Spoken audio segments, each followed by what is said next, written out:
Okay, we're here to talk about Infinite Jest again. We're up to page 700, so we're going to talk today about roughly pages 600 to 700. And I think we've both noticed that the theme of seeing and being seen that we talked about a while back is kind of seems to be resurfacing again. Yeah. Again, we've also talked about how prescient this novel is in some ways, that it's 25 years old, but we're starting to see our own time show up here, and it's written in the near future, so the near future being now. And there's this passage on 620 to 621 it says, half of all Metro Bostonians now work at home via some digital link. 50% of all public education disseminated through accredited encoded pulses absorbable at home on couches. People are doing a really popular exercise program, essentially what we would call online. 1/3 of those 50% of Metro Bostonians who still leave home to work could work at home if they wished. You know, like even a year ago that would have seemed really futuristic, and now it's spot on. But the thing that's really interesting, I think, in this passage, what he talks about is that people have spent so much time doing these things remotely that the new millennium's passion for standing live witness to things has come up. And so I'm almost thinking like that's the period we're about to enter ourselves, where that same thing is going to happen. Well, I think part of what's going on there is people, because of their working remotely, as we would call it, become sort of disembodied, right? They become their technology. And so when they get an opportunity to see a live event, a sewer gas explosion, a mugging, purse snatching, whatever it is, that's thrilling and valuable to them. And I have to think that sort of where we are with COVID and things right now, that like this summer, I think is going to be unlike any other summer, because I think there's going to be a huge physicality about this summer. I hope so. Yeah. I mean, this is not exactly this is almost dysfunctional what he's describing. I mean, he's talking about, it's called public spectation opportunities, or spect ops. The priceless chance to be part of a live crowd watching. And as you said, some of the things they're watching are it's not a party, it's watching all these, things happening that aren't necessarily mill around and spectate at the circle of impacted waste. Meaning, because they're shooting their waste into what's called the concavity, somewhere in Minnesota, Wisconsin Ohio, area, I think, right? I just thought that was kind of an interesting phenomenon that's happening that we can imagine, you're imagining is going to happen to us soon. Yeah, well, and also it's interesting because one of the other big events in these 100 pages is the brawl outside Ennet House. And that whole scene struck me as very strange because it's that cartoonish violence. It's like a Batman episode. Pow, bam! Right? I mean, it really is kind of written that way. And it goes on and on and on in intricate detail.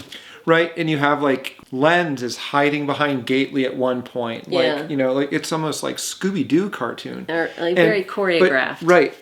But they don't seem disgusted by it, or the security guard who shows up is inept. And so there's not a sense of revulsion in the writing.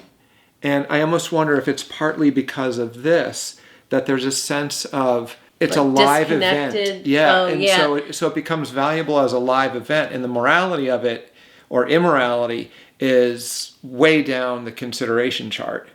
Yeah, I mean, it's mentioned in here, the spectacle of watching people have to move their cars in the middle of the night. The nightly chance to crank back the drapes and face out into the streets at 0 hour, when all street-parked vehicles have to switch sides and everyone goes nuts and mills, either switching or watching. So that's all set up, that whole thing. That fight takes place at the time of night when everybody has to go outside and switch their cars, which is, it's also kind of a joke on how inefficient and stupid Boston bureaucracy is, right? Well, but New York City has had similar things too, right? But I think he's taking a jab at Boston there in particular. Well, so playing more off this seeing and being seen thing, the kids come to the tennis academy to forget themselves as objects of attention. So in other words, to not be seen, like to be able to just play tennis and not have to be thinking about being watched playing tennis. But then he goes on to say the best tennis players will become entertainers, which is true. Like that's what watching sports is all about. Right. And if they It's don't, entertainment. and the tennis players who don't understand that are the ones who they might achieve that number one slot and then they crash, right? Because they don't understand their role as entertainers. Right, and they don't understand the relationship to each other and how if you're going to, you have to, on the one hand, continue to be an entertainer. You need to continue winning, right?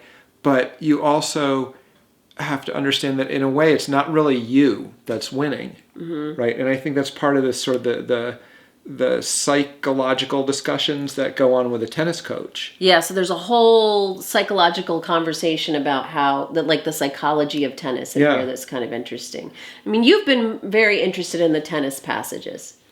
Yeah, well, just because this is something that David Foster Wallace obviously knows a lot about. I mean, he has a great book about playing tennis at a very high level and sort of the... Not this book, but another book. Right. Yeah.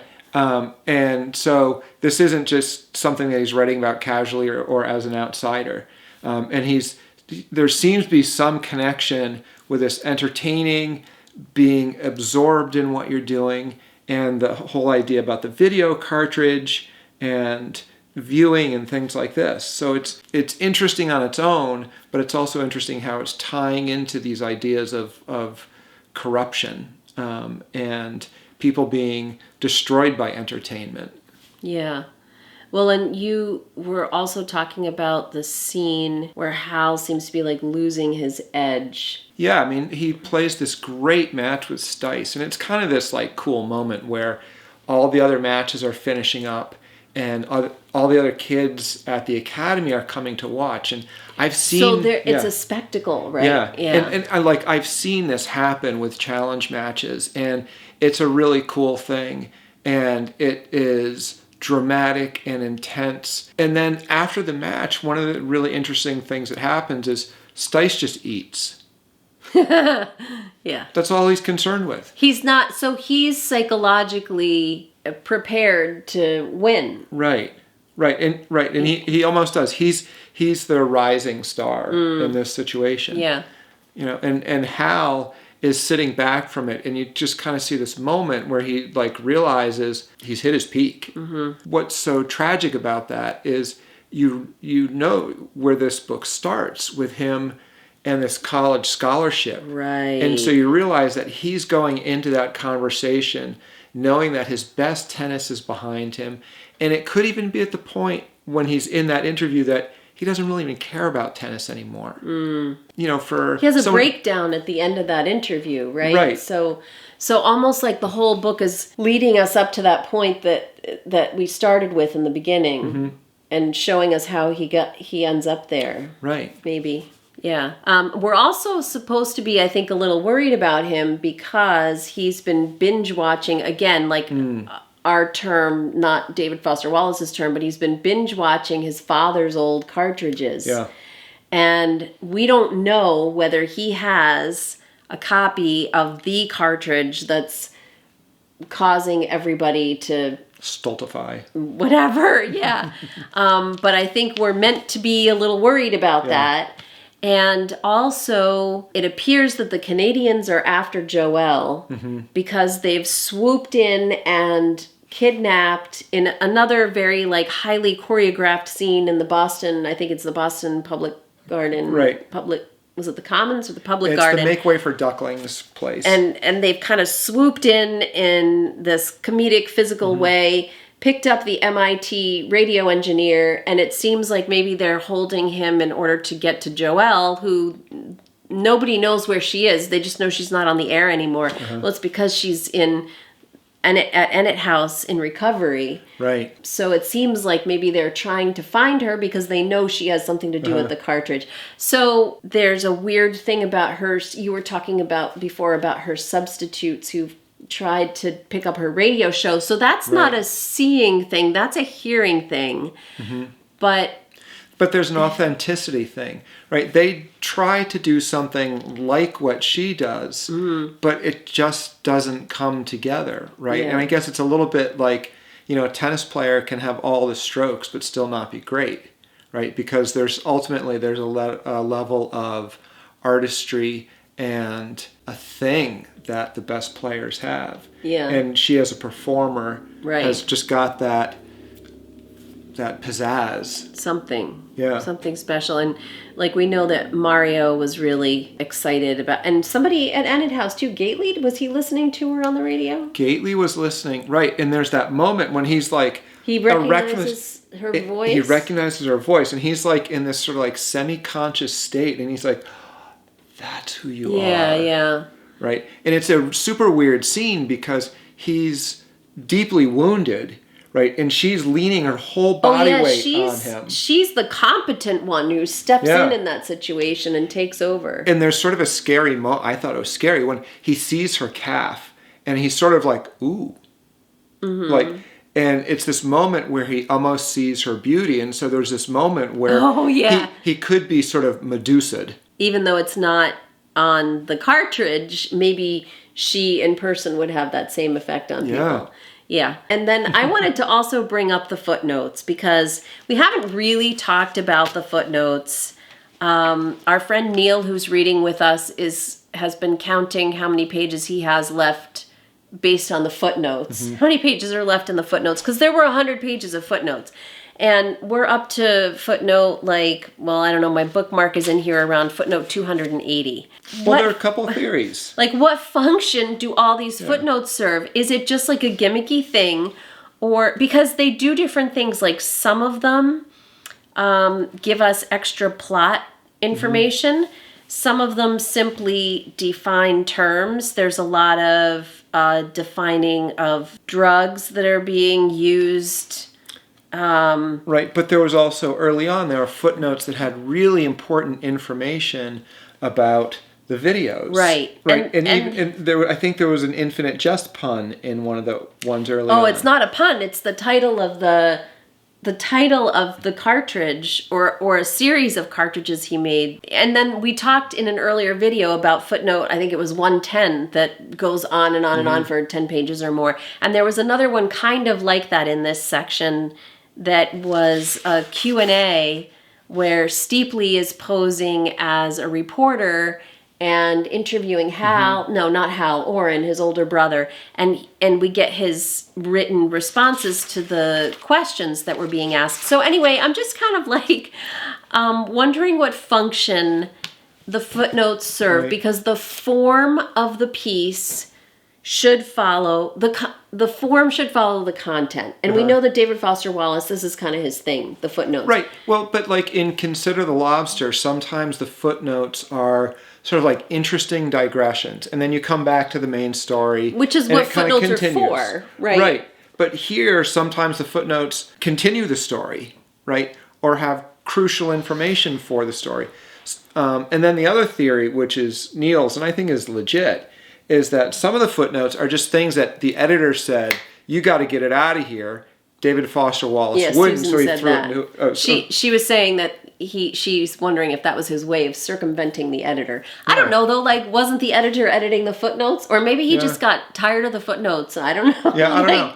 I mean, and here's the thing, like, I tell my students, I'm like, look, sometimes you have an idea that doesn't belong in the paper, but you really love it. So you put it in an elucidative footnote, and you're done with it. But, you get one of those every 100 papers. Right here, you're getting 100, every, few pages. So we haven't really determined what function the footnotes are serving. They're very playful, but they seem to be serving different functions. And I think you used the term when we were talking earlier that they're lateral to the story, meaning what? Well, just that the story is going along like this, and then there's something that goes out to the side, and then you come back in, and you're sort of at the same place. It's been sort of an interesting digression. But they're not always digressions. Yes. Like, sometimes they're actually continuations of the action. It's something that we've seen him do in other things that he writes. It's kind of his shtick in a way. And we know that he's very playful with language. I mean, we can talk maybe next time about all of his different uses of dialect. He's always like playing with the syntax of what people are saying, how they put together their sentences. And so I don't know if the footnotes somehow are part of that. Well, and one of the other things about these pages is chronology becomes really important. And in these 100 pages, there are several events going on either simultaneously or close to that within a couple of square miles. It's like he's setting something up, but by page 700, we don't know what it is yet. I mean, we seem to be moving toward a climax where everything's kind of converging, but we don't know yet why or what's happening. But the footnotes are almost a similar thing, where you have the main story, and here's this other thing that in a way is going on at the same time, or it's on the same topic, and it doesn't fit into the main flow of things, but it is concurrent in some way. Yeah, but a lot of them seem superfluous, right? Oh, yeah. I mean, that may be the jest part. you couldn't read the book without reading the footnotes. Right. But But do you need to read all of them? yeah, you don't know which ones you could skip. Yeah. Be nice to know, though. If anyone out there has any theories on this, Maybe we need put a them key. in the comments. We need a key to the footnotes, like which ones you have to read and which ones you can Right. skip. Okay, well, so we're headed towards page 800. The book is 981 pages long, so we're closing in on this. Hopefully, by page 800, we're going to have a really good idea of what this convergence is, and maybe even what the jest is. So we will be back when we get to page 800, and in the meantime, I'll be back on Wednesday with another regular episode of Better Book Clubs.